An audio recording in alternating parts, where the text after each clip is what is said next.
Saya tengok ke kanan, nggak ada siapa-siapa. Pas ke depan balik lagi, udah berubah, Mang. Sambil culang-cileng, tengah kanan, tengok kiri. Ini di mana ya? Saya bilang. Ini di mana? Sendiri waktu itu, Bang. Nah, tiba-tiba sekitar 20 meter ke depan itu ada yang begini. Gogoh, Bang. Otak saya itu dipenuhi arak, intisari, ya, anggur merah. Nah, di sana itu bukan itu, Bang. Bukan itu, Bang. Air lava. Kalau yang pesugihannya saya lihat, Bang, hanya ada manusia-manusia yang wajahnya berbentuk binatang. Kuda. Itu aja. Tapi manusia. Babi, monyet. Di pintu gerbang ke-6 terlihat. Lebih parah daripada pelaku pesugihannya. Siksaannya. Kalau pelaku sugihannya nanti gerbang nomor 7. Di hadapannya terbentang alam goib. Dunia yang hanya ia dengar dari cerita orang tua. Makhluk-makhluk muncul. Sebagian bercahaya tenang. Sebagian lain gelap dan mengerikan.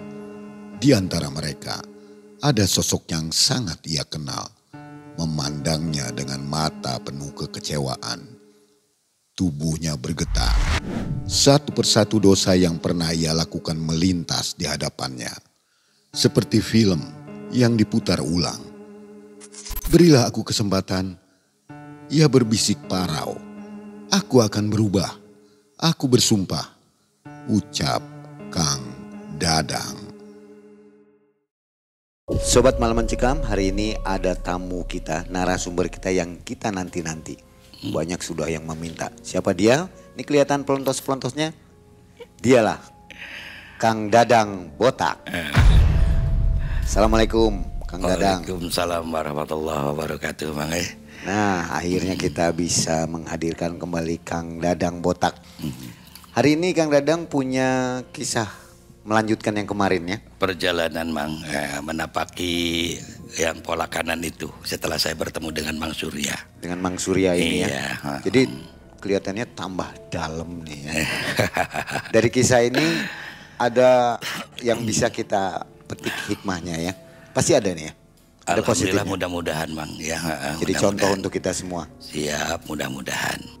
Dan kebetulan kita sekarang sedang bagian Bandung ya. Jadi ketemu lagi dengan Kang Dadang. Ketemu lagi ya, Mang ya. Kalau kita masih di daerah lain agak sulit ketemunya. Makasih Kang Dadang sudah mau bergabung lagi dengan Malam Siap, Mencekam. Mang. Buat Mang apa yang enggak sih, Mang? Amin. Apa aktivitas sekarang nih? Seperti biasa, Mang. Kalau ini ya menjadi PH-nya anak-anak yang di jalan. Juga yang mempunyai satu persoalan yang tidak bisa dijangkau oleh lawyer, Mang. Hanya itu aja. Lancar ya? Alhamdulillah, Mang. Sehat semua.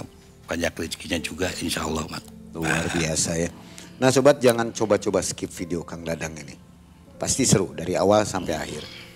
Semoga sobat selalu dalam keadaan sehat walafiat ya. Saatnya kita nonton bareng kisah Kang Dadang Botak. Malam Mencekam, semakin malam semakin mencekam. Makin mencekam. Kang Dadang Botak.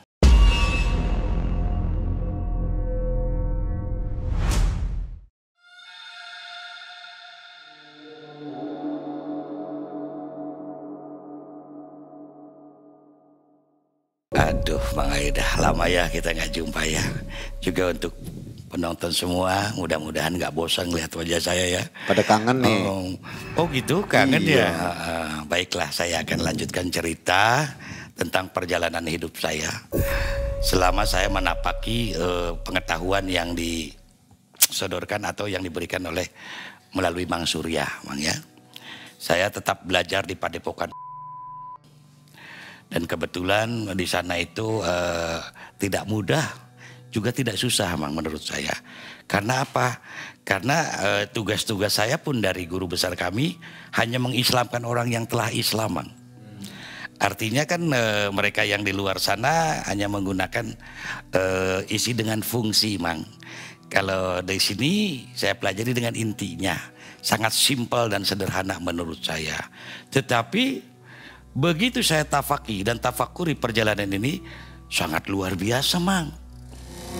Kalimat demi kalimat saya diberikan oleh beliau.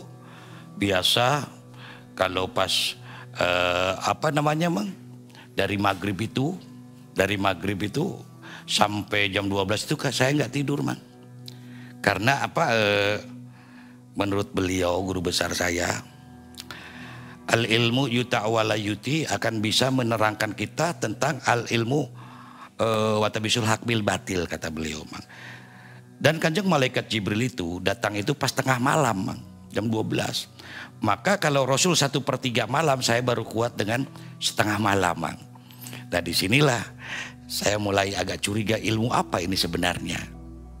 Dan setelah perjalanan saya waktu itu bertemu dengan Mang Surya dan telah beres urusan dengan trondol itu, Mang. Bukannya lihat itunya, Mang. Bukannya 1, 2, 3, 1, 2, kan biasanya tentara gitu. Trondol. Nah itu, Mang. Astagfirullahaladzim, Haji, aku ceritakan. Yang saya bakar dengan Mang Surya itu, akhirnya saya terus meneruskan perjalanan dengan Mang Surya. Beliaulah pembimbing.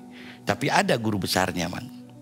Beliau mengarahkan selain dengan sodako adalah pencegah malapetaka lahir dan batin. Kemudian diberikan tiap malam itu, Mang, diberikan satu pelajaran atau satu kalimah kalau saya bilang kan. Itu harus selesai seminggu sekali, harus beres tanpa batal sehari pun. Contohnya begini, hari ini saya diberikan kalimat 7. Di hari Selasa ini, kemudian Selasa depan itu harus sudah beres, Mang. Ada yang panjang, ada yang pendek kalimatnya itu, Mang. Itu sebagai patokan tolak ukur katanya. Nah terus di awal 2004 kemarin saya udah memasuki kalimat 20, Mang. Berarti sekitar 6 bulanan saya udah memasuki kalimat 20.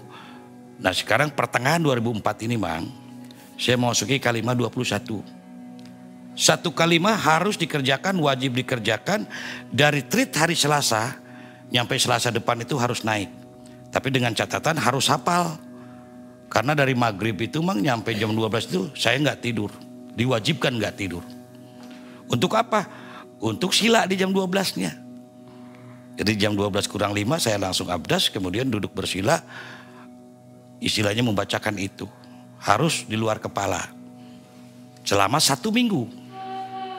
Akhirnya dengan cerita saya, dengan dongeng saya, adalah yang mengikuti saya. Namanya itu kita samarkan ya, Mang ya. Watata aja ya, Watata. Dia sobat, kawan, sahabat juga. Seseorang yang segulung sagalang.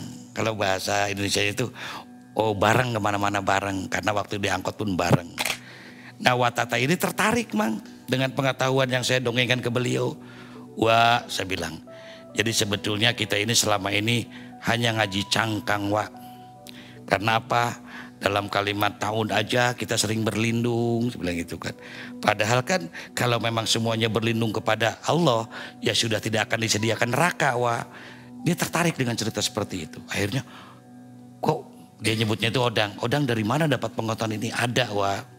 Kalau Wak mau, ayo bareng-bareng.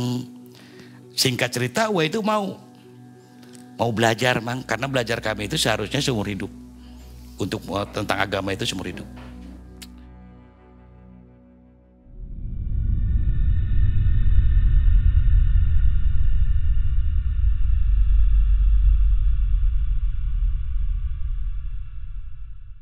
Setelah Watata ini belajar dengan saya, kami pakai motor butut, Mang, mau berangkat nih ceritanya.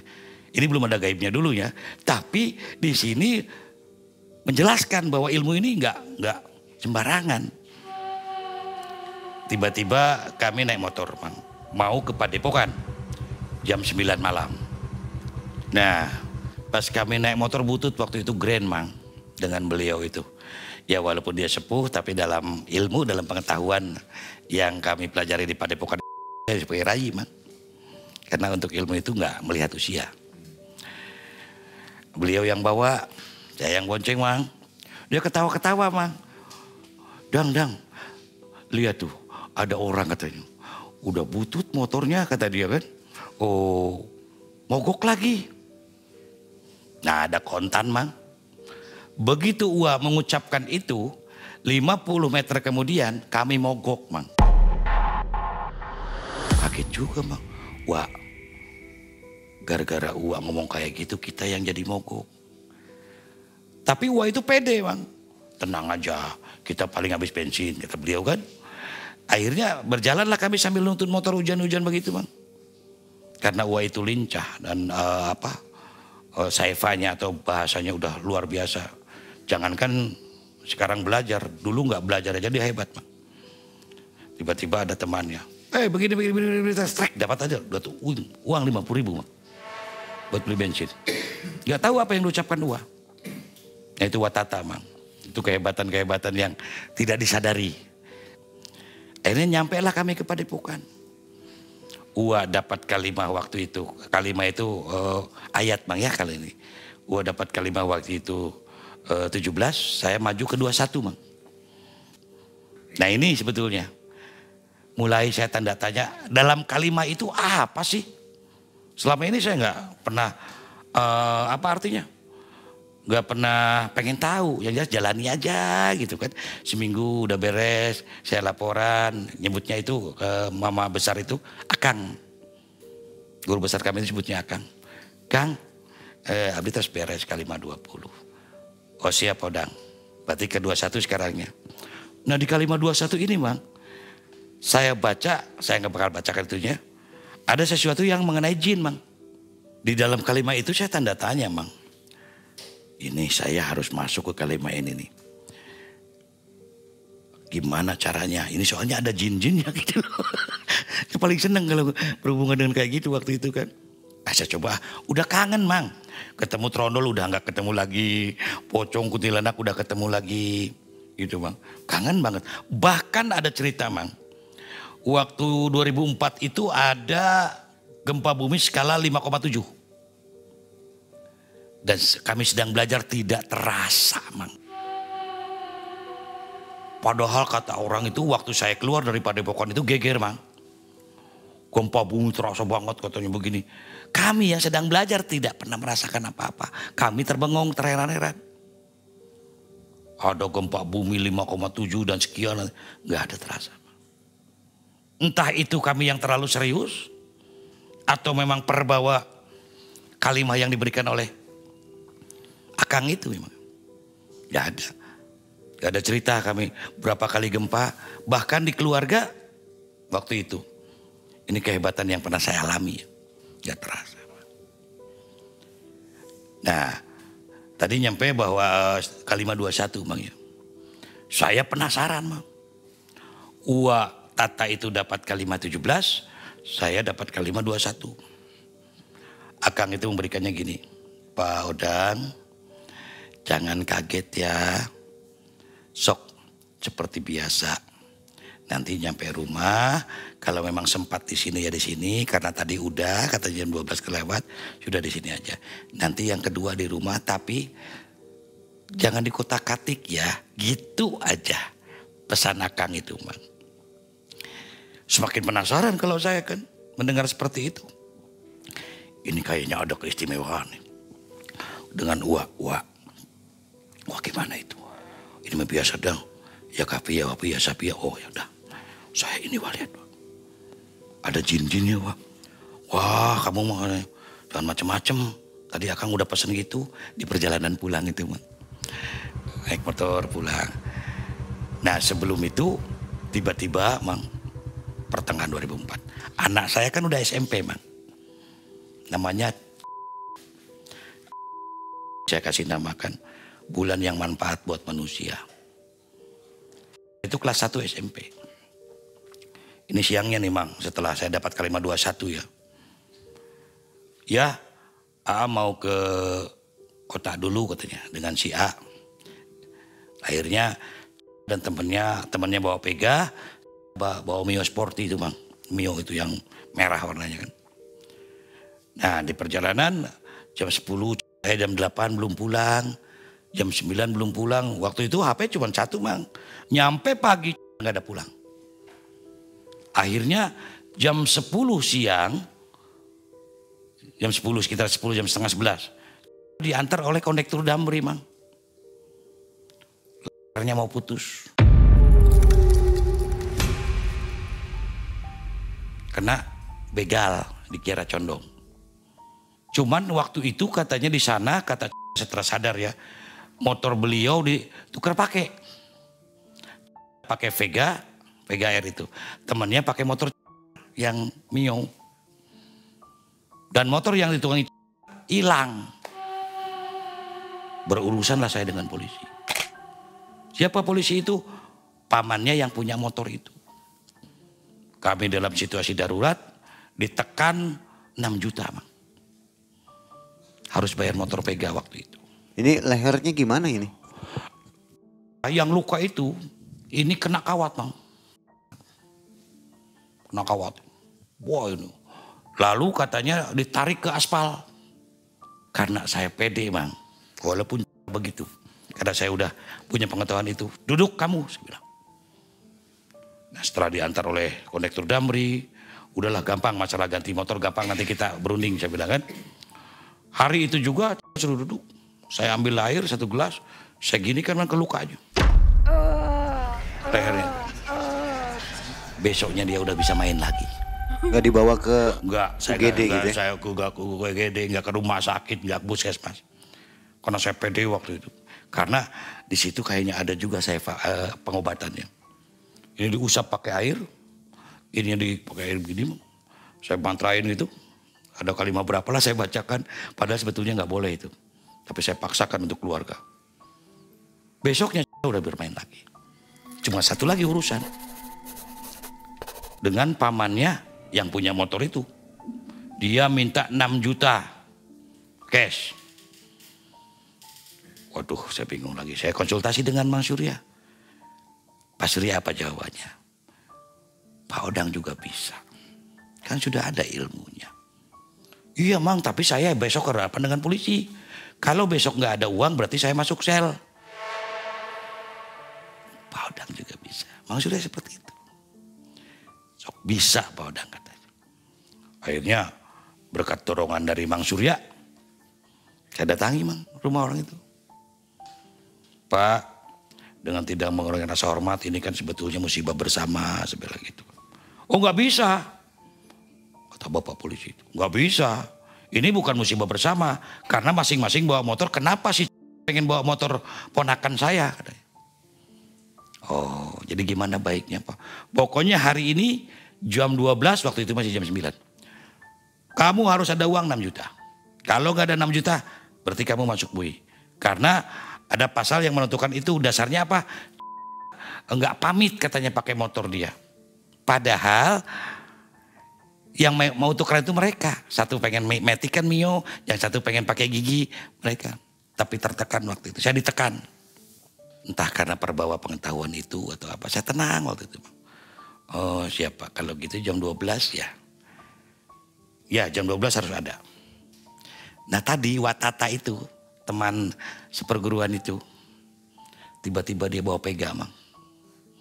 Dia nyebutnya bukan Dadang atau Odang ya, Agan itu. Gan, gak usah pusing. Tuh gadein motor uang. Atau jual. Lalu ke polisi itu, bayar katanya. Sambil gitu, Uwa rela katanya, silakan aja. Akhirnya saya sorongkan lagi, enggak Wak. Biar saya cari sendiri. Ini pasti saya dapat. Enggak Gan, sok aja katanya. Akhirnya setelah kunci motor dan BPKB STNK motor Vega jadi diberikan ke Uwa lagi. Tiba-tiba Uwa datang bawa duit. Ini kan ada 6 juta. Nah itulah Bang. Hal-hal yang semestinya tidak semudah itu jadi mudah. Akhirnya apa Mang? Keenakan. Saya itu keenakan. Tenang ada ilmu. Akhirnya ilmu yang saya pelajari itu digunakan untuk hal-hal seperti itu. Padahal ilmu yang saya pelajari itu bukan untuk itu. Kata Akang itu begini, kalau dipakai alat, ilmu itu akan berbahaya. Karena ilmu itu untuk diamalkan, bukan untuk dijadikan alat seperti pisau. Jelas pisau itu kan benda, bisa digunakan untuk memotong. Tapi kalau ilmu ini jangan sekali-kali digunakan untuk hal-hal duniawi. Karena ini mutlak untuk mendorong kita semua ke arah yang lebih baik. Waktu itu saya nggak denger itu. Karena apa? Karena situasi urgen pikir saya. Tapi kalau sekarang dipikir man, yang namanya urgen ya urgen semua sih. Kita lapar juga urgen ya kan. Kita bayar utang juga urgen semua. Maka kalau sekarang ada yang ngomong, Pak Dadang saya urgen nih tolong dong pinjam duit, ya urgen semua. Nah, saya disitulah salah kaprah. Dan akhirnya setelah urusan beres, malam itu malam Selasa. Ini mulai nih, ada satu hal yang di luar pikiran dan nalar saya.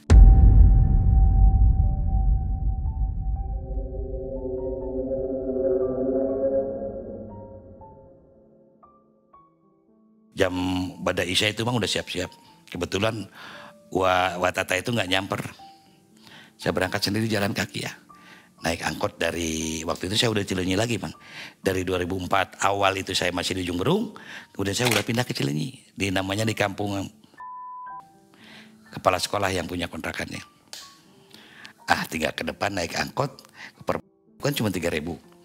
Nah dari itu saya jalan. Dari gang itu mau ke Padepokan itu jalan kaki. Jalan kaki. Sambil santai aja dah. Belum waktunya kan, biasa kami kumpul jam 9 kan. Tiba-tiba di pangkalan ojek maju ke depan itu, sebelum itu ada sawah Bang. Saya iseng aja, saya waduh nih enaknya subur banget. Tuk, ada yang ngomong. Dang. Saya tengok ke kanan, gak ada siapa-siapa. Pas ke depan balik lagi, udah berubah Bang. Bukan lagi jalan. Jalan yang bersih. Trotoarnya rapi. Pohon-pohon besar. Segede-gede apa Bang. Kalau ibarat kata mah dirangkul sama 3 orang itu nggak bakal ini pohon-pohonnya. Gede banget, pohon apa saya bilang. Ya Allah. Tapi herannya Mang, segitu rimbunnya pohon-pohon sebelah kanan kiri itu dan jalannya luas itu nggak ada sampah. Ini di mana? Tapi pikiran saya juga masih ini. Saya itu mau ngaji, mau ke Padepokan, jalan kaki, masih inget Bang, masih inget. Terus ada yang manggil, tapi tiba-tiba ini ke jalan mana ini? Orang nggak ada Mang.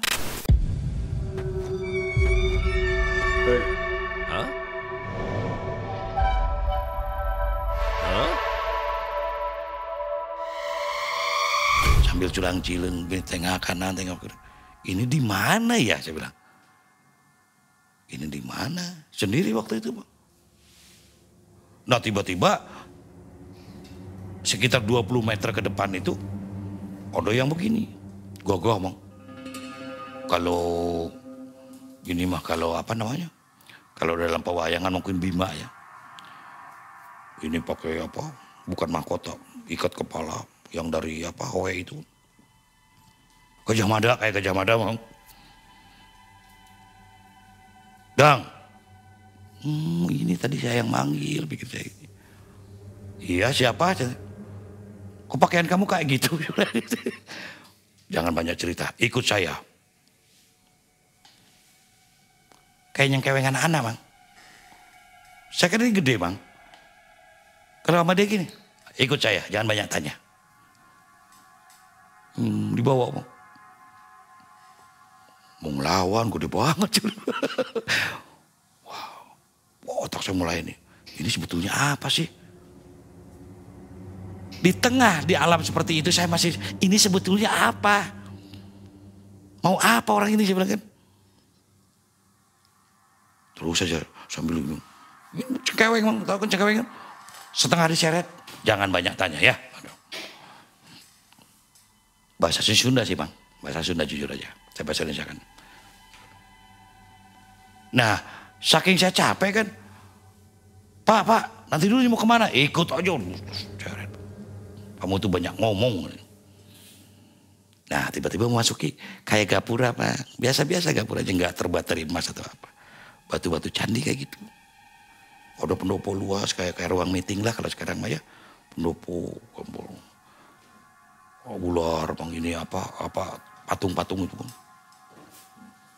Ini padepokan apa? Saya bilang, aduh, ini di mana? Terus saya bertanya-tanya, kamu tunggu di sini, jangan banyak bicara, jangan banyak tanya, jangan bergerak kemana-mana. Iya, tapi Pak, ini di mana? Sudah, nanti juga kamu tahu. Buah bahasa itu, gede banget, menggelegar lah. Lalu beliau pergi, memasuki istana seperti istana. Kalau bukan istana sih biasa-biasa kan. Bukan mewah atau apa, ada terbuat dari apa enggak. Biasa-biasa masuk ke gerbang situ. Tiba-tiba balik lagi. Ayo mana? Enggak, cengkeweng-cengkeweng. Duluan, saya di belakang kamu. Kemana Pak? Masuk aja. Ada mungkin 100 meter ya, Mang 100 meter. Bertemulah dengan ini, Mang. Seorang putri. Cantik. Pakai selendang hijau. Pakai kemben. Pakai apa. Di sampingnya itu ada cahaya terang banget. Kalau lampu yang di alun-alun 100 watt mah kayaknya saya sampai ke kerjaman gini. Gak kuat cahayanya. Penggawanya itu ngomong gini. Kamu dipanggil ratu. Ya. Sebelum ditanya kamu jangan ngomong apa-apa. Itu pesan saya. Motonya melotot sih itu. Ya. Saya kira ratunya ini baik banget, Mang. Odang ya katanya. Raden kamu ya katanya. Kamu kalau benar-benar hidupnya sesuai dengan Radennya. Udah jadi apa kamu di sini? Maaf Nyi Ratu, saya nggak ngerti. Kalau saya mau ke Bandung ya berusaha aja biasa. Bukan begitu, ikut Ratu sekarang. Kata Ratu itu. Tunggu Mang, nggak di-share sama Ratu mah. Udah lengannya lembut kan, cantik, wangi lagi. Cahaya yang sebelah kanan tuh pindah ke sini. Jadi kayak diapit ya, kayak diapit. Ini Nyi Ratu nuntun saya tangan gini. Ini sebelah kanan cahaya terang itu. Orang bukan. Dan nggak berbentuk. Cuma cahaya aja kayak gimana ya. Gini cahaya kayak lampu ini yang berjalan gitu. Aduh. Gini. Orang bukan gitu kan. Kalau ini jelas Ratu cantik nih. Tuntun Dang. Odang sehat. Sehat nih Ratu. Odang keur diajar naon. Beliau tahu. Kok Ratu tahu? Saya tuh tahu semuanya tentang kamu tahu. Nah sekarang ikut Ratu ya. Yuk lihat. Siapa Odang yang sebenarnya. Pokoknya Mang. Di dalam alam itu saya masih tetap berpikir sehat. Itu malaikat. Sampai ingat ke apa siapa? Ratu Lautan itu. Apakah ini Roro Kidul? Gitu kan? Udah kaget saya. Nanti juga Odang tahu.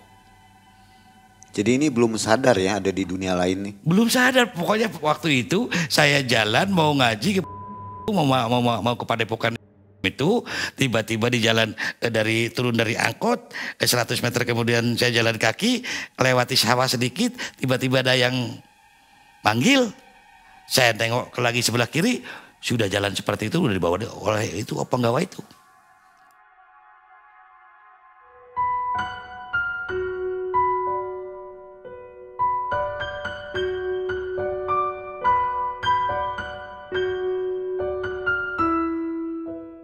Ada 500 meter jauh kan. Ada gerbang satu Bang, gede banget Bang. Gerbang gede Bang. Tulisan hurufnya tuh bukan angka 1 biasa, angka 1 Arab itu ya. Itu gerbang 2 kelihatan, 2. Oh, ini di mana saya? Udah, lihat yuk. Buka. Kayak TK penggawa deh. Dibuka emang ada saya di situ. Ada saya. Lagi disiksa. Lagi disiksa saya. Tuh. Odangnya. Badai kekituan doa eta. Tinggal aja. hasilnya. Keur diadu mang, diadukeun. Yang babi, yang bagong, abdi menang. Ditinggali gini. Tapi emang tukang gelut mereka. Yang singa di pintu itu tuh. Yang ironinya, misalkan saya digigit di sana atau ku siung bagong di situ, yang dia ada mau bagong yang dilihat sama saya itu saya. Dia yang kena, saya yang sakit. Wah singa, tapi menang mang. Capek tuh, ituan wae. Saumur-umur, timimiti maneh dewasa, kayak seorang mama. Memantin yang ada di Subang. Des, puas. Kata penggawa. Sakit. Tutup. Ayo jadinya. Ngiring deh. Ini yang di cahaya di kanan itu nggak ada suara. Cuman dipikir saya kok terus ngikuti cahaya terang ini mah. Ini apa sih gitu kan. Masuki 500 meter kemudian ke gerbang kedua yang lebih sadis bagi rekan yang suka bermain perempuan. Ini bukan nakut-nakuti, ini cerita saya apa adanya. Saya dibawa ke alam apa itu nggak tahu. Gerbang kedua mang dipotong mang. Itu yang dipotong saya, yang dipotong di orang yang di dalam itu saya. Gerbang kedua dipotong mang punya saya yang sakit dan berjejer mang. Saya jujur pada waktu sekolah saya ataupun saya waktu kuliah ya saya suka manfaatin perempuan mang. Karena kan bapak jauh kan, mama jauh di Subang, saya sekolah di Bandung. Nyampe celana dalam saya aja ada yang nyucikan mang. Karena nggak botak gini dulu mang. Kalau orang bilang dulu itu kayak apa katanya, bukan Andi loh, apa namanya, Boy Sandir ya. Gitu. Jadi ingatlah di situ. Jadi mendakwalah perempuan yang saya. Ada yang nojos inilah, nojos itu, kepala saya di apa, dibenturin di apa-apa. Di situ cuma. Bukan oleh ini, oleh perempuan. Bukan oleh malaikat atau apa ya, saya nggak ngerti lah malaikat atau jin atau setan. Pokoknya oleh perempuan yang ada di gerbang kedua itu. Ditarik-tarik ini mau. Yang anehnya lagi, saya yang di dalam situ yang disiksa, saya yang di sini yang melihat, merasakan perih dan sakitnya. Maka kapoklah di situ saya bermain perempuan. Nyampe hari ini istri cuma satu bang. Kenapa itu? Siksaannya gila. Ternyata lebih-lebih dari laki-laki siksaan perempuan itu. Ampun ya Ratu, ampun. Tenan naon, can wareg mah. Sok, bisa hayang apal. Kalau pengen tahu tuh seperti itu, nggak apa-apa kalau memang masih suka mah. Nah, barulah yang percaya ini mencerita.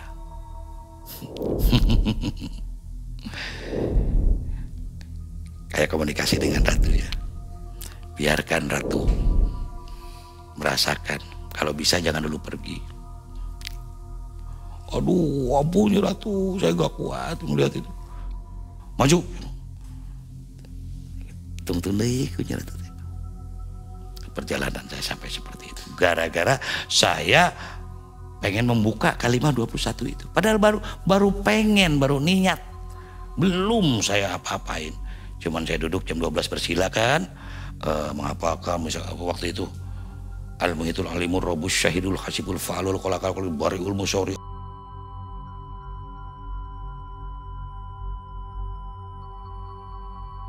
Itu cuma kalimatnya. Baru niat saya akan buka kalimat ini karena ada kalimat minal jinni wal insi. Jin dan insan, pikir saya pasti ini ada. Jangan-jangan saya bisa dengar, bisa jadi Nabi Sulaiman nanti bisa ngobrol dengan jin, pikir saya gitu. Itu baru niat, belum saya apa-apain. Tapi efeknya. Akhirul kata saya dituntun ke pintu gerbang nomor 3. Nomor 3. Pengen tahu Mang? Lebih ngeri Mang. Kita kan juga gaplay Mang dulu. Buka. Kalau sekarang judul lah anggap ya.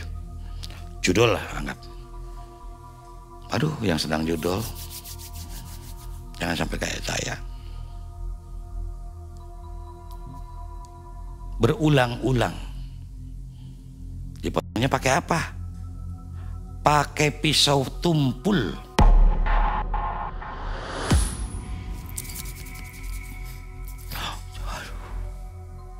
Pikir saya mending pakai ampak krek kali ya. Ratu ampun, ratu. Mata ditocos. Pakai besi panas bukan? Bukan. Putri malu Mang tahu. Lancipnya itu yang kecil-kecil.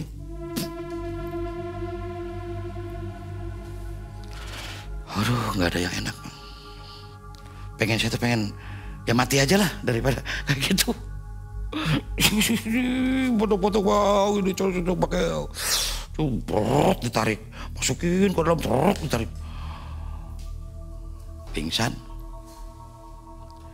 Dalam alam seperti itu saya seperti pingsan. Kemudian dituntun ke pintu nomor 4. Nih yang keempat Bang. Saya pernah cerita dulu kan waktu bandel-bandel saya, otak saya itu dipenuhi arak, intisari, ya, anggur merah. Nah, di sana itu bukan itu Bang. Bukan itu Bang.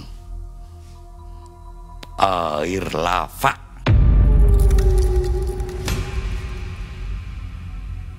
Di situ itu saya diangkat, ngocor kayak teko itu, teko gede, teko raksasa. Maka saya nggak pernah minum lagi Bang. Ngeri. Aduh, yang tukang kayak saya itu jangan. Udahi. Ya cewek gelut, berantem, judi, minum, Mang ini terbakar jadi lagi. Saya yang di sini ngerasakan. Nggak berhenti Mang.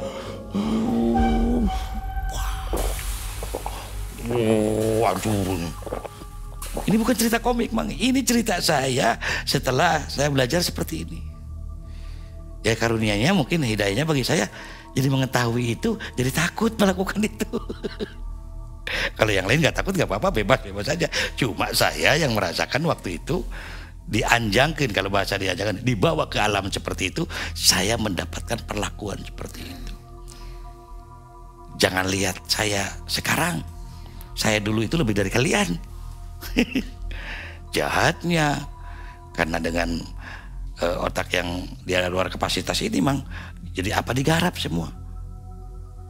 Lolos saja dari hukum karena memang pribadi kan, untuk pribadi tidak merugikan orang lain.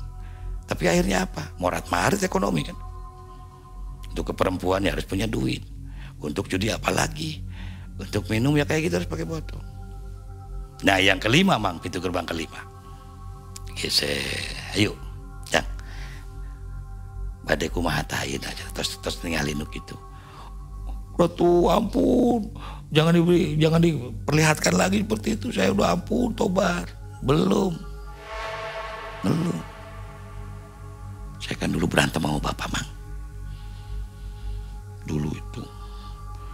Karena saya waktu itu cerita waktu saya belajar ilmu-ilmu kayak gitu ya.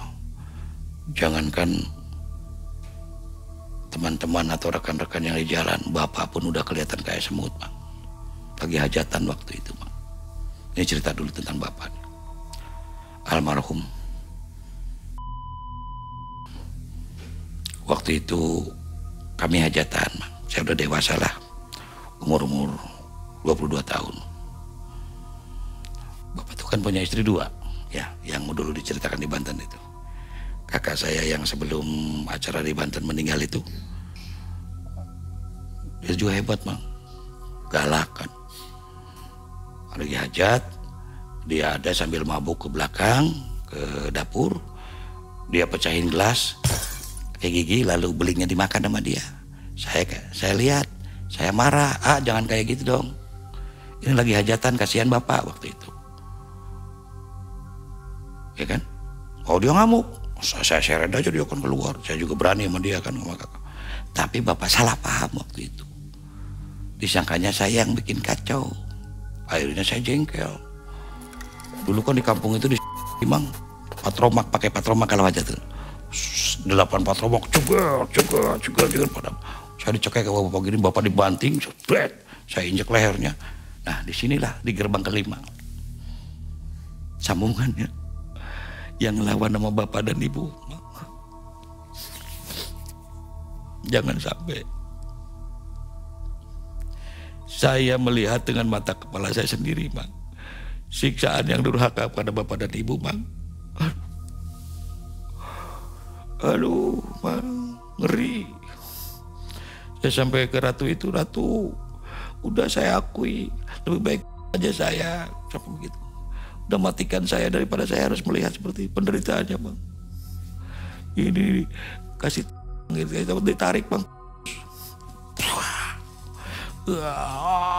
Itu tetesan apa sih ini yang amburadul itu, Bang.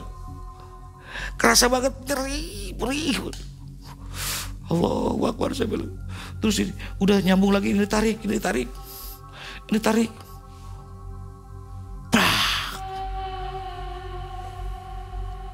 Bagi 4, tarik lagi sini, nyampe bubuk, Bang. Nyerinya, Bang. Itu gerbang kelima, Bang.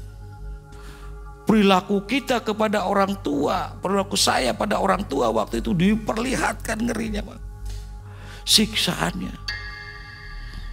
Udah nggak, sakitnya itu nggak bisa diceritakan lagi. Cuman yang sekali lagi odang yang di sana itu disiksa terasa, Bang. Padahal saya lihat ini nggak apa-apa. Bisa tangan, Bang. Kaknya tangan tuh terasa, Bang. Bisa kaki, Bang, terasa terus. Yang marah itu, yang ngambek itu bukan Ratu, Ponggawa. Kalau bahasa kasar banget, kalau bahasa ya Sundanya. Jadi intinya, kamu tuh manusia tak berguna lah. Kamu mau sedurhaka, kamu mau pantas kamu tuh mati. Tapi Nyi Ratu apa coba? Kantun kumaha odang, tinggal gimana odang. Kalau nanti ada kesempatan buat hidup, silakan.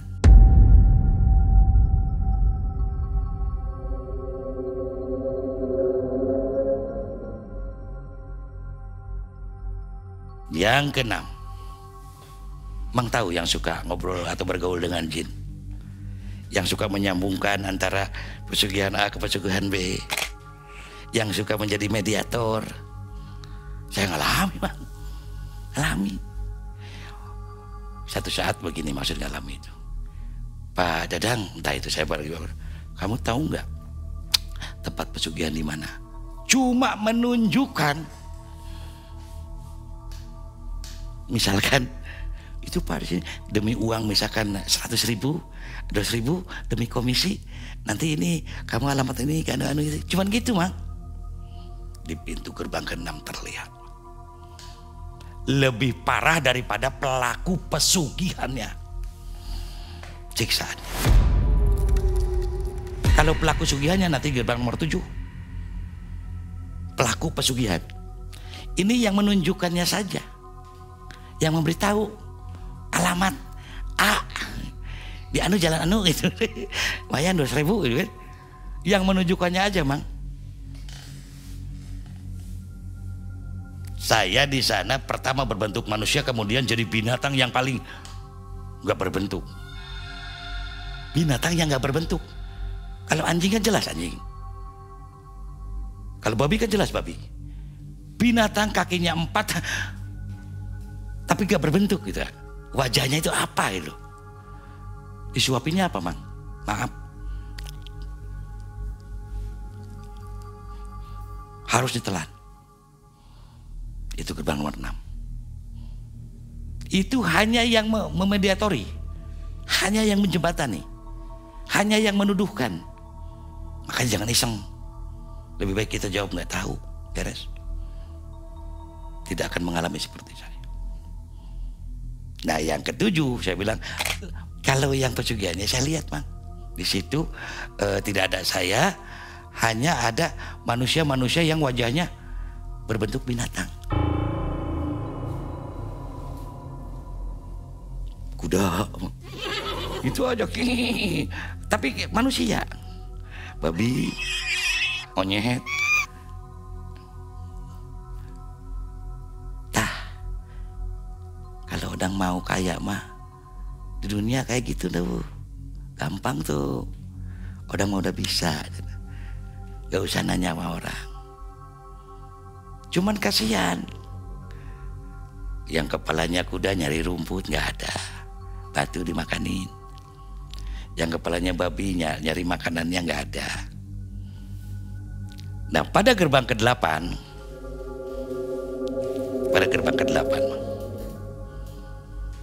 disitulah saya baru melihat indahnya lingkungan itu. Saya nggak bisa menyebut surga atau neraka itu. Indahnya lingkungan itu. Yang namanya daun hijau itu benar-benar indah, dipandangnya enak bang, daun hijau itu. Cauratu tadi. Bahasa Sunda, tapi saya mau odang di situ. Muncul di kejauhan teh. Apa namanya? Orang-orang bersorban. Jalan. Wajahnya ceria, bercahaya. Keluar, mau digilir, mau ratu.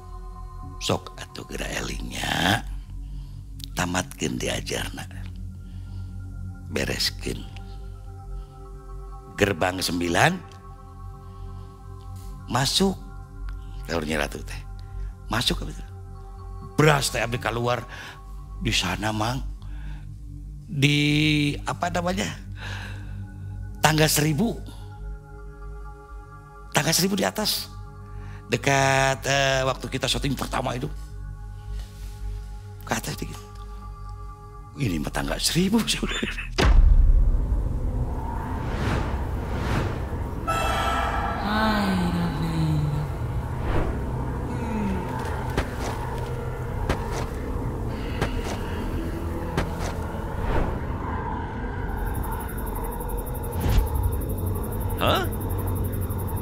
Hah? Saya keluar di sana, Mang. Tersadar itu gerbang 9 masuk, keluar di tangga 1000. Batu Kuda itu? Nah, daerah Batu Kuda. Tidak jauh dari Batu Kuda. Mungkin kalau ini Batu Kuda, tangga 1000 itu sekitar 500 meteran itu, Bang. Di situ ada Mang. Kenaon jang cina. Ujang di mana cina? Teu apal mola. Lagi apa? Cina. Itu siang malam. Malam, Bang. Saya kan berangkat itu dari rumah itu setengah 9 tadi. Jam 8 naik angkot terus itu setengah 9-an, anggaplah di situ ya. Berarti ke situ udah jam 2 subuh, di tengah malam. Ujang dari mana? Kok jam segini baru munculnya nggak tahu, kata si Mang itu. Iya di mana, Mang? Tahu Batu Kuda itu, tahu tangga 1000 itu setelah si Mang itu cerita. Iya mah Tangser. Cina. Ini mah Tangser, tangga 1000. Astagfirullah. Mau kemana? Saya mau ke tadi jam 8 teh saya ke Ujang cina gitu tadi. Kayak ngerti dia ya. Ujang gak bawa ceranya. Tong ngalamun atuh, kata beliau. Ya enggak, Mang, dia bilang. Gak ngelamun, saya juga nggak tahu, gitu kan.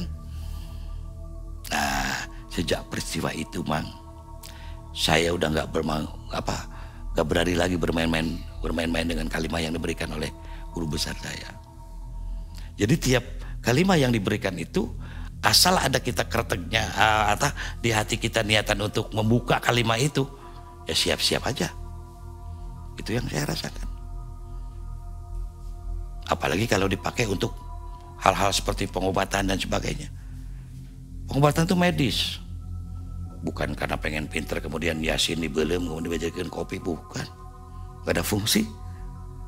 Karena Quran itu ada isi, ada fungsi dan inti. Nah kalau kita hafal intinya, jika sana malah jurig-jurig itu nggak bacaan, jurig mah hafalin. Gimana? Jurig dibacaan ayat kursi, dia ketawa. Kenapa? Dia lebih hafal daripada kita. Beda mang ucapan kita dengan ucapan, contoh Pak Camat ngajak kerja bakti, kita akan segera kerja bakti. Tapi kalau kita ngajak kerja bakti sesama rakyat, ditolak. Sama dengan ucapan, isi inti daripada kalimat itu. Apabila seorang ustadz atau ulama membacakan ayat, maka si setan itu akan bukan panas, dia kedinginan, takut. Karena apa? Dasarnya setan itu kan panas. Kalau dikasih air mati, dingin. Jadi bukan kalimat itu jadi panas. Kan salah persepsi orang bahwa kalimat apabila dibacakan Quran panas. Bukan panas. Dia itu takut karena ini dingin. Quran itu sejuk. Itu maksudnya. Nah, dari kesimpulan cerita saya ini, itu perjalanan mutlak yang saya alami selama saya belajar tentang itu bang. Itu belum tamat. Sampai sekarang saya belum tamat. Karena nggak gampang untuk membedah satu kalimat aja perlu bertahun-tahun. Pas sudah di tanggal 1000 itu, ya saya pulang jalan kaki. Jalan kaki sambil membayangkan kenapa siapa Bu Ratu itu, sampai sekarang nggak tahu. Siapa yang cahaya terang itu saya nggak tahu. Di alam mana itu sampai saya nggak tahu. Sempat cerita ke Mang Surya. Bang Surya cerita, Bang Surya cuman begini, tong baong, jangan bandel, jangan punya niat-niat kayak gitu, sok aja ikuti aja, kata Bang Surya, ikuti petunjuk dari mama, dari akang, jangan coba-coba punya hal-hal kayak gitu, saking hebatnya Bang. Makanya kata orang itu yang belajar ilmu ini kan saifi katanya, bahasa orang tua bahasa dulu tuh saifi. Bisa gila. Tapi kalau yang kuat jadi hebat. Hebatnya kenapa? Apakah hebat bisa terbang? Ngapain kita terbang? Kan udah ada burung. Diwakilin sama burung. Terus pengen bisa nusuk ke bumi, ngapain? Kan sudah ada berit. Kita sama manusia aja. Manusia yang seyogianya seorang manusia. Gitu kan. Yang niatnya, yang ucapannya, yang perilakunya sinkron. Itulah ciri manusia. Manusianya yang mana? Manusianya yang melaksanakan niat, ucap, dan perilakunya. Niatnya, ucapnya, perilakunya sinkron, itu baru ciri. Manusianya mana gitu? Orangnya yang mana? Orangnya adalah orang yang melaksanakan ini. Tanpa ada belok kanan, belok kiri. Susah Bang jadi manusia itu. Maka kita jangan kaget kalau tiba-tiba kita seperti gogok, marah sama orang. Itu artinya si roh siluman anjing itu masuk ke dalam diri kita, terperangkap ke dalam jiwa kita, raga kita ya, roh. Nah kalau kita, misalkan ya ada kawan kita, wah pokoknya lawan aja, tubruk aja begini. Nah itu nggak gampang juga Bang. Itu artinya roh babi yang terperangkap pada raga kita. Kadang kalimat apa sih sebenarnya itu? Jadi yang kami pelajari itu Mang sebetulnya rahasia ya, tapi akan saya ceritakan. Kalimat namanya. Dari Al-Quran? Dari Al-Quran. Jadi digali begitu ya? Digali, intinya Quran itu Mang sebetulnya. Tadi sampai 21? Baru waktu tahun 2004 pertengahan itu, nyampe tanggal 2008 itu, saya baru kalimat 21 Mang. Sampai berapa sebenarnya? 63. 63. Dan kalau udah beres 63, kami diwajibkan untuk mengamalkan itu menjadi pendidik Bang. Pendidik itu yang memberi pengertian ini, sudah tidak ada pekerjaan yang lain. Ibarat kata ada tugas yang tidak ada SK, tidak SK secara tertulis, tapi sudah dilaksanakan tugas itu. Harus dilaksanakan, wajib hukumnya. Tapi bukan untuk pengobatan. Bukan Bang. Untuk nyantet, bukan. Itu bisa ya? Ya bisa. Saya santet Bang juga bisa. Bisa ya? Tapi ngapain? Kayak itu baru pintu 9 aja udah kapok. Mengerikan ya? Mengerikan Bang.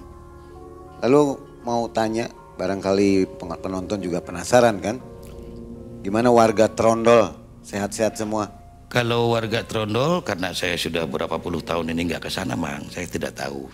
Yang jelas kakak saya yang waktu itu Dodi itu masih di sana, Mang. Tapi nggak ada kejaran lagi ya? Itu dong. Nggak ada yang ngintil lagi? Bahkan kalau sekarang berani mengajar ya saya lebih enak, Mang. Karena sudah punya antinya kan. Oh, iya, Kalau di rumah kan saya belajarnya kayak gitu juga. Malah kuat dia tenaganya. Kalau sama gampang gitu kan. Gampang tuh artinya jadi abaikan yang kayak gitu mah, sugestinya kita buang. Ya. Sugestinya buang. Keberadaan mereka adalah tergantung pada sugesti kita.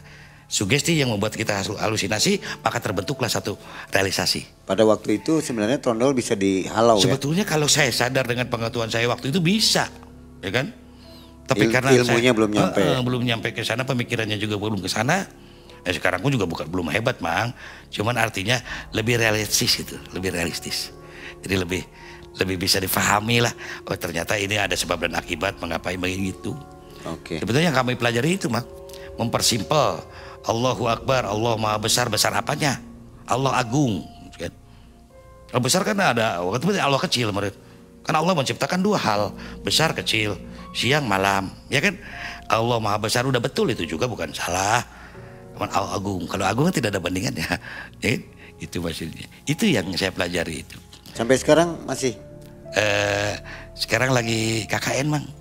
KKN itu kalau bahasa kuliah ya, kuliah kerja nyata, praktekkan dulu pengetahuan yang itu sebelum kamu nambah lagi pengetahuan yang lain. Sedang mengamalkannya. Intinya mah belum lulus memang lah gitu kan. Saya udah kali 40 sekarang. Jadi 40 ya? 23 lagi berat banget. Satu kalimat seperti ini ibarat kata kalau sistem SKS itu satu kalimat ini ya harus benar-benar dipraktekkan. Bukan hanya teori. Pengaruh ke ekonomi kehidupan gitu. Luar biasa, Man. Luar biasa. Oke, Kang Dadang, terima kasih ya. Ini kisahnya panjang dan luar biasa menurut saya. Mendalam ini. Lampunya juga tuh sampai mati lagi ya, Kang Dadang. Berarti ada apa-apanya nih ya. Efek apa nggak tahu ya. Baik Sobat Malam Mencekam, akhir kisah dari Kang Dadang. Kita akan jumpa lagi di video selanjutnya. Kang Dadang masih banyak kisah lain ya? Ya baru 2008, Mang, ini 2024 nih. Masih jauh ya? Baik, kita tunggu ya. Terus aja kalau Mang nggak bosen saya juga siap-siap aja. Tapi jangan jauh-jauh, Mang. Ya. Jajannya mahal saya, Mang.